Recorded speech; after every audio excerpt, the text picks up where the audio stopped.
This could be the best Mitsubishi ever. I'll tell you why in this review. G'day, I'm Matt, and this here is the Mitsubishi Outlander plug-in hybrid EV. It has a battery and electric motors for when you want to drive electric, and a petrol engine as a backup if you want to go for a road trip. So it's a good car, but is it worth the price? Because wow, is it expensive? Stay tuned and I'll tell you all about it in this review. Did you know there are 12 versions of the Mitsubishi Outlander available? And look, if you are after a really good, affordable version of this car, then maybe you should be checking out the Aspire. It comes with all-wheel drive and 7 seats and a bunch of tech and spec that you would love for a lot less money than one of the plug-in hybrid versions. Take this one for example. It's the entry-level ES and it's more than $55,000. And for that kind of money, you're not getting auto headlights or auto wipers or keyless entry. You're getting cloth interior trim that marks really easily on the armrests at least. And look, it just doesn't feel as special as $55,500 should. If you are okay spending a little bit more than you should buy the Aspire version at least, it gets all the stuff that this car misses out on, plus 20-inch wheels, a surround view camera, sat nav, heated front seats, and plenty more besides. Up from there is the Exceed grade. Now it gets leather trim inside. It also gets a panoramic sunroof and a bigger screen for the driver. Then up from there is the Exceed Tourer, which gets some other stuff you will appreciate. It gets a two-tone look, it gets two-tone interior trim as well, and some other features inside. But hey, it's pushing the price way up there. Tell me which one you would choose, or if you would just settle for a petrol one and spend the extra 16,000 bucks on fuel or a holiday or both. If you're sold on plug-in hybrid and you want something that's a little bit bigger with a bigger price tag as well, check out the Kia Sorento GT line plug-in hybrid. It's about $80,000, so it might not fit your budget, but it is a fantastic option. If you don't need something quite this big, then maybe you should check out the Cupra Formentor plug-in hybrid. It's about $60,000 and I think it looks fantastic. It has decent EV range too. If you aren't sure about going for a plug-in hybrid model, then maybe a regular hybrid, the Toyota RAV4, being the best of them, could be a really good option for you. Or you might want to check out the GWM Haval H6 hybrid, which I thought was really impressive as well. The Outlander is a decent size for a mid-size SUV. It is about 4.7 meters long and 1.8 meters wide. So it does take some getting used to in terms of the width of the car, especially in tight car spots. I find it can be actually a little bit harder to park than some other SUVs in this class. Now, available in the plug-in hybrid range, you've got a choice of 5 seats or 7 seats. I'll show you the interiors in a sec. But when it comes to boot space, let's have a look now. Boot space in the Mitsubishi Outlander plug-in hybrid is 494 litres for the 5-seat version. You'll see the figure on your screen now if you choose the 7-seater. So that does impact your decision-making process, I'm fairly sure. Look, it was big enough to fit a pram and some other stuff in the back here. It's a big boot in most situations. In fact, I would actually say it's perfectly suitable for a family of 3 like mine. And yeah, you could pack in a week's worth of luggage if you needed to. Now, just keep in mind that if you are planning on a big road trip, there is no spare tyre, so you get a tyre repair kit instead, and under the boot floor you'll find a spot to put your charge cables or whatever else you want to put in there if you don't want to take your charge cables for whatever reason. So yeah, I think it's practical enough. What do you think? This one is the base model ES, and it does feel a bit base model when you sit inside, especially as soon as you grab the wheel. It's a plastic wheel, not a leather lined or even a fake leather one. So it does feel, well, a little bit like you haven't spoiled yourself.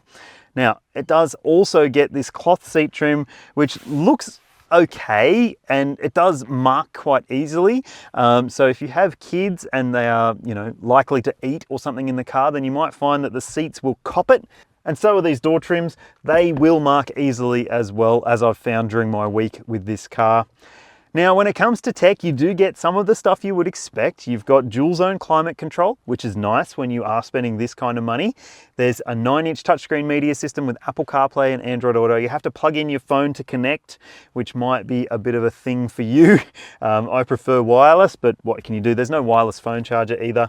There's a digital driver info screen as well. As you would expect, you're buying a high-tech car, so it should have a high-tech screen in front of you.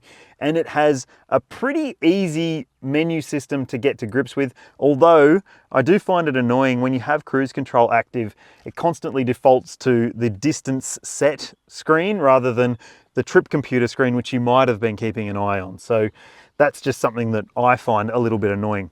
Now, when it comes to storage, you've got these little sort of pockets on the edges of the transmission tunnel. You've got a pair of cup holders, a covered center armrest bin here, bottle holders in the doors. So it's got all the stuff that you would expect when it comes to the front seat practicality, and it's comfortable too. Look, I may have been a little bit harsh on it when I first sat in the car, but look, it does feel a little bit cheaper than it should when you're paying this much money. Let's see if it feels that way in the back seat. If you want a big 5-seater, then this could be the right car for you because there is plenty of space back here. This seat is set for me at 182 centimeters or 6 foot tall. Heaps of knee room here, lots of foot room, and pretty decent headroom too. So it is a very accommodating SUV, and as it should be at this sort of money. I like the fact that it's got these clever little storage pockets on the backs of the seats. So you've got a big pocket down the bottom and 2 smaller ones up the top. If you've got kids, you'll really appreciate that because it just means you can stack it up with things to keep them entertained on the road. There are rear seat directional air vents as well, a storage thing here as well. Sadly, no USB ports in the second row of the entry-level version, so your kids might not be very happy, or even adults if you have them on board. Now, if you do have smaller occupants, you've got ISOFIX points in the window seats and 3 top tether points too. You've got big pockets in the doors for bottles. There's a flip down here as well with cup holders, but that's the whole part of the seat. There's no sort of armrest, so you might have to make sure that anything that's in there is actually secured and not going to go flying through. I reckon though, this is a pretty good value 5-seat experience. I've sat in the back of a 7-seat version of these and it's not the most accommodating, so you really need to make up your mind whether you do need 7 seats or not. I personally don't, and I wouldn't necessarily say that it's going to be the best 7-seater that you can buy. Plug-in hybrid versions of the Outlander score a 2.4 litre petrol 4-cylinder engine.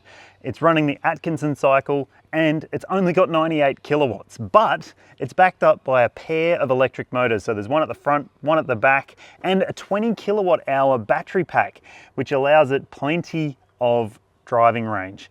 Now, it does have quite a decent amount of punch as well. You'll see the figures on your screen now. That's more than most other mid-size SUVs. It's running a single-speed transaxle transmission, and it's got all-wheel drive because it's got an electric motor at the front and at the back. So, ticks the box there.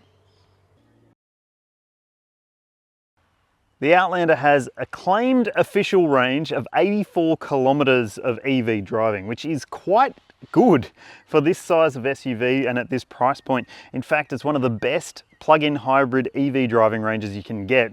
And when it comes to recharging, you've got a couple of options available to you. So you've got AC charging with a Type 2 connector, and it should take between 6.5 and 9.5 hours to charge. The maximum charge rate is 3.7 kilowatts, so not necessarily the quickest you can get, but for the fast charge option, DC charging is via CHAdeMO. Now, CHAdeMO plugs aren't as common as Type 2 combination plugs in Australia, so you might have to search for the right charging point if you are on a longer trip. However, you should be able to recharge that 84k range in about 40 minutes, so that's not too bad at all. And if you're wondering, this is where the electric stuff goes in. That's where the petrol stuff goes in, on the other side. I think this SUV really ticks the box for family customers because it does what you would expect a family SUV to do, and really, really quietly too. That's when you're in EV mode, obviously.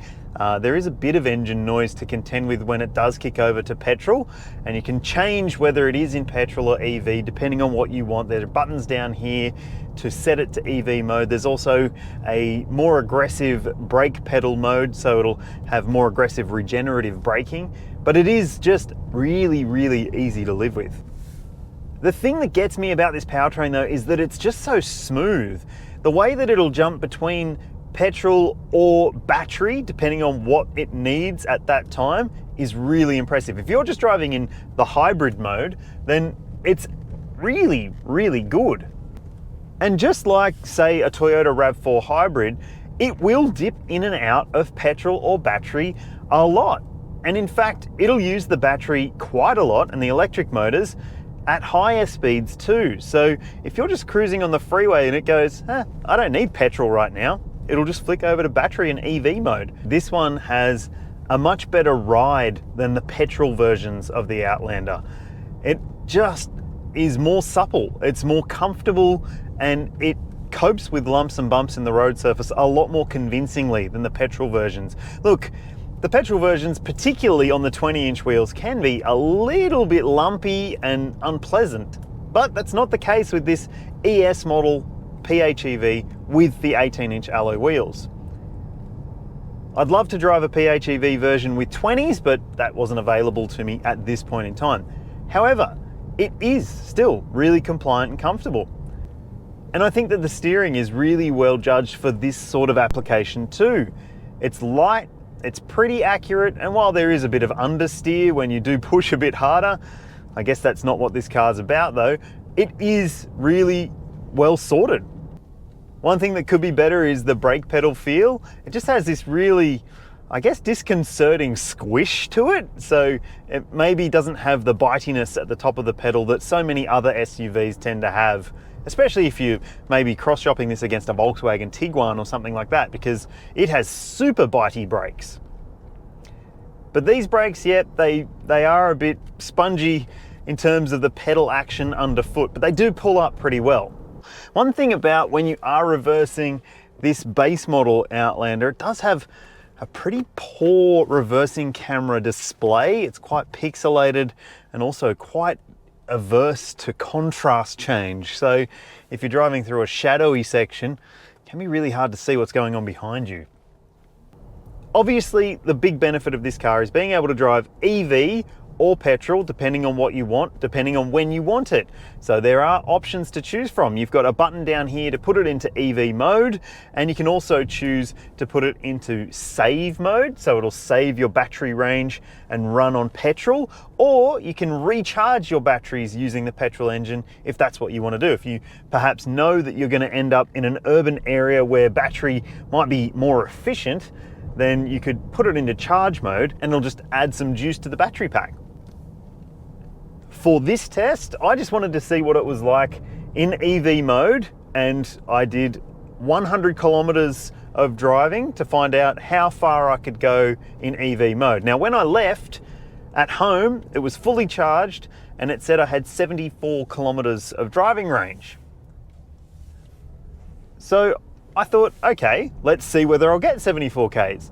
I went from my house in the lower Blue Mountains up the Blue Mountains, so not doing what it would want me to do, but then I turned around and came back down the mountains, and to my surprise, I got 88 kilometers of EV driving range, which is more than the claim. That's fantastic, right? So for my first 100 kilometers, I did 12 kilometers of petrol driving, and then I did another 100 Ks just to see what the fuel consumption was like. Actually, let's jump to the efficiency section now. The Mitsubishi Outlander PHEV has an official combined cycle figure of 1.5 litres per 100 Ks. So that's for the first 100. If you've heard me talk about this before, the thing with plug-in hybrids is that once you deplete the batteries, you're never ever going to see that sort of figure again. So after my first 100 kilometers, when it was fully charged, my reading was 1.1 litres per 100 Ks, which is phenomenal. And then I allowed it to do its own thing and run in hybrid mode, and yeah, it was a fair bit higher on the second 100 kilometers. And that's what you can expect too. But if you are buying this car because you know that you're going to be doing mainly urban driving a lot of the time and using EV mode to do it, then wow, it's pretty impressive. If you're wondering what I've seen across the entire week of driving this car, you'll see that figure on your screen now. Look, I'm impressed by that. And I think for the person who is going to use this car as it is intended, charge it up every night, use the battery, and then use petrol as a backup plan, this is fantastic. That real world economy blew my mind. The Outlander and plug-in hybrid versions manage the maximum 5-star ANCAP safety rating in 2022, so it's got all the tech you'd expect, including autonomous emergency braking or AEB with pedestrian, cyclist and junction detection. There's rear AEB as well, lane keeping assistance, blind spot monitoring and rear cross traffic alert across the entire range. The base model, this one, scores reversing camera, and there's a surround view camera in all the other grades, front and rear parking sensors on all models too. All grades come with adaptive cruise control. However, the lower grade versions will cut out when you're stuck in traffic, so they won't actually maintain the distance and the speed. It won't stop and start for you. But if you choose the Exceed or Exceed Tourer, it will do that for you. And also those grades have a speed sign recognition system which will adapt the cruise control speed to whatever is signposted, if that's what you want to do.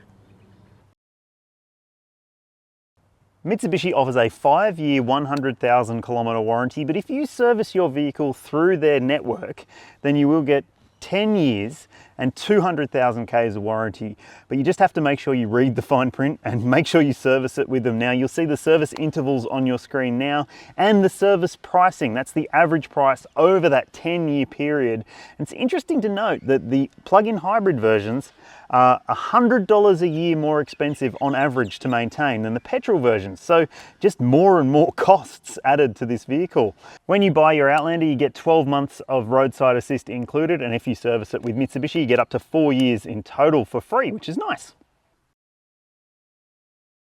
The Outlander plug-in hybrid really did impress me with its real-world efficiency, both in terms of using the battery and also the fuel consumption. I thought it was very impressive, but I do question that premium when it comes to getting into this plug-in hybrid version. If it was a bit more affordable, I reckon they'd sell even more of them. But tell me what you think in the comments section below. Would you spend extra to have plug-in hybrid tech, or would you just choose an EV instead? I'd love to hear from you. If you haven't already, please do hit like and subscribe, and I'll see you in the next one.